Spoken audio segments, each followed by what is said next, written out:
from Southwest Florida's news leader. This is Wink News at 6:30. And right now in Wink News, just a couple of hours into the new year, and Southwest Florida has its first murder. What we know about the killer tonight. A bar brawl caught on a cop's body cam. We'll show you the shocking video. Plus, a government shutdown having an impact right here in our very own backyard, the Ding Darling shutdown. Coming up in just a bit. And developing now, the first day of the new year brings the first murder. Someone killed 21-year-old Shamel DeRosis in Immokalee in the first hours of 2019. This is the scene from this afternoon as deputies dig for clues to find a killer. Neighbors say they do not feel safe in their street anymore tonight. Wink News reporter Curtis Jenny is on the scene. This place is not safe anymore for us. Wink News now. And deputies are still investigating this case. No arrests have been made so far. A sneaky and dangerous robber on our streets tonight. Look at your screen right next to me. Investigators are still looking for that man after a frightening crime happened weeks ago. They say he climbed into the backseat of a man's car and then threatened and robbed the driver. As Wink News reporter Anika Henninger tells us, people are worried this guy is still on our streets tonight. I'd be petrified, and it'd make me be scared of. I leave my kid in the car, and because I thought maybe I could trust this area. Anika Henninger, Wink News now. And Crime Stopper says you can get an reward up to $3,000 and stay anonymous if you give information on the suspect identity or location. You can find a link to their website to give a tip on the Wink News app. And a driver under the influence crashed into a pole last night in Port Charlotte. Northport police officers say the driver led them on a chase until she crashed on Chamberlain Boulevard, then tried to run away from officers until they used a taser and then arrested her. Officers also found cocaine and a lot of cash in her car. No one got hurt in this crash. And tomorrow, a suspected Lake Boys gang member found guilty of racketeering will find out his sentence. Amari Gray is one of 23 people arrested in 2017. Gray was the third case to go to trial. James Brown, Kwame Brown, Deontay Davis, and Eric Fletcher were the first to face a judge. They stood trial together. A jury in August found them not guilty.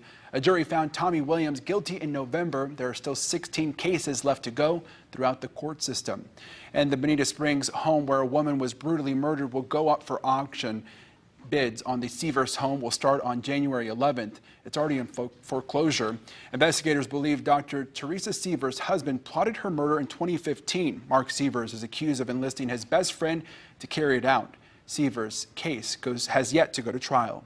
And a shooter is still on the run. We are working to find out the condition of the person shot inside this car along I-75 near Alico Road last month. It caused backups for hours as investigators shut down the interstate to look for clues. Trust Wink News to let you know how the driver is doing and when someone is caught. Punches thrown, officers yelling, and chaos right outside a popular Cape Coral bar. This fight was the last straw for Dixie Roadhouse. The police department pulled the bar's late-night hours almost 3 weeks ago. As Wink News reporter Brooke Schaefer tells us, this isn't the only incident on tape. DUIs. Where'd you pick him up from? Yes, sir. Oh, from Dixie. People in the middle of the road. Hey guys, out of the road. Oh. And some passed out on the sidewalk. Sir. And my boyfriend got mad. Brooke Schaefer, Wink News now. And police are not taking any chances in pulling those extended hours. Owners of the bar will have a chance to fight the decision next week at a special council meeting. We tried to reach out to Dixie for comment, but have not heard back yet. And take a look at this. A Punta Gorda police volunteer is now recovering after he crashed into a marker in Charlotte Harbor. The Punta Gorda Police Department says this happened before the fireworks show at Fisherman's Village. Crews rushed him to Lee Memorial Hospital with non-life-threatening injuries. FWC is now investigating this crash. And the search is on for these shoplifters. Crime Stoppers says these two women are accused of stealing nearly $10,000 worth of iPads and Apple Watches. They say this happened on Saturday at the North Fort Myers Walmart. If you have any information, please call Crime Stoppers. And right now, rules are in place to protect your money at the pump. As of today, gas stations in Charlotte County must lock their card readers. Stations that do not comply face fines up to $500 per day. A Collier County ordinance also goes into effect today. Cape Coral and Punta Gorda already have similar effects in motion. And it's your money, and you'll notice things will cost more at the store, and your bills will look different. The sales tax in Collier and Lee County are now in effect. It will impact most of the things we buy in the store. In Collier County, the 1 cent tax sale impacts car leases, electric, gas, gym memberships, storage units, commercial rent and newspaper subscriptions and will go to improve road improvements. Now, the half-cent tax in Lee County will go to rehab schools. And this construction is not a thing of the past. The Wink News drone flew over the ongoing work along Southeast 47th Terrace in Cape Coral, but the streetscape project is looking closer to completion. The city originally told us they wanted to finish by the new year, but the Vincent's Roundabout stayed open for holiday shopping, pushing back the project deadline. And if you were out on the beach today, you may have noticed volunteers picking up trash. The Fort Myers Beach Community Foundation handed out gloves and trash bags to anyone willing to help clean up from the New Year's Eve events. Fort Myers Beach mayor says that the trash isn't only an eyesore, but animals could mistake it for food. And a new addition and a new year. This baby is the first baby born in Lee County. Lee County officials say Adeline O'Grady came in at 9 pounds and 5 ounces at 1:02 this morning. She was born at Health Park Medical Center to Jennifer and Sean O'Grady of North Fort Myers. And the Smithsonian will soon join other federal government agencies affected by the partial government shutdown and locked its doors. As the stalemate between the president and congressional Democrats over the border funding wall continues, it's unclear when it will reopen. Wink News reporter Nicole Killian catches up with visitors at the National Air and Space Museum in Washington, D.C. It's day 11 for the partial government shutdown, and Nicole Killian, Wink News Now. And sources tell CBS News the president has invited congressional leaders to the White House for a briefing on border security tomorrow. Wink News, the Weather Authority. It's been a while since we've seen rain here in Southwest Florida, but we could see a few showers coming in close to the weekend. I will have those details for you coming up. And plunging into 2019 with the cause, why this event is much more than just a polar plunge. Plus, pickleball is causing a commotion in one Southwest Florida community, why homeowners near the courts are asking, what's the deal? Welcome back. A small racket in a bar causing a big uproar in one Southwest Florida community. Wink News reporter Brea Hollingsworth explains why neighbors are at odds over pickleball at this Punta Gorda park. Nice shot. All right, thank you, Brooke. And plunging into 2019, several people jumped into the Gulf today for the annual Polar Bear Plunge on Fort Myers Beach. And it's just not about the fun. It's also to help one person in the community. Wink News reporter Taylor Basakian feels who the good cause benefits.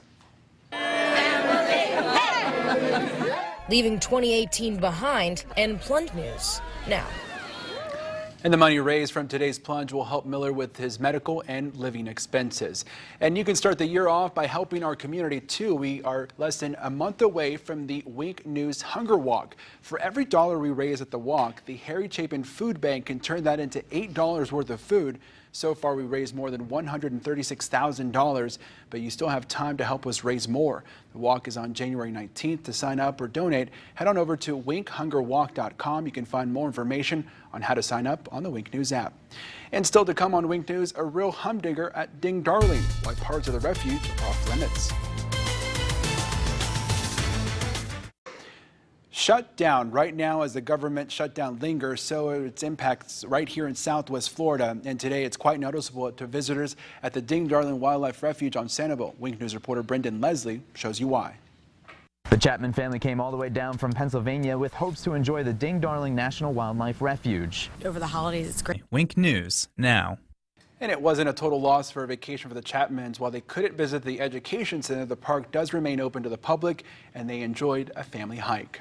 And imagine starting off the new year off as a millionaire, but your time is running out to get your lottery ticket. The Mega Millions jackpot is up to $425 million. The jackpot is the 8th largest in the game's history, and if you decide to take the cash option, you'll still make out with more than $254 million. The drawing for the big prize is tonight at 11 o'clock. And all new on the Night Beat, a death, a birth, and lullaby brings two families together. You just never know when a blessing is going to come and fall in your lap.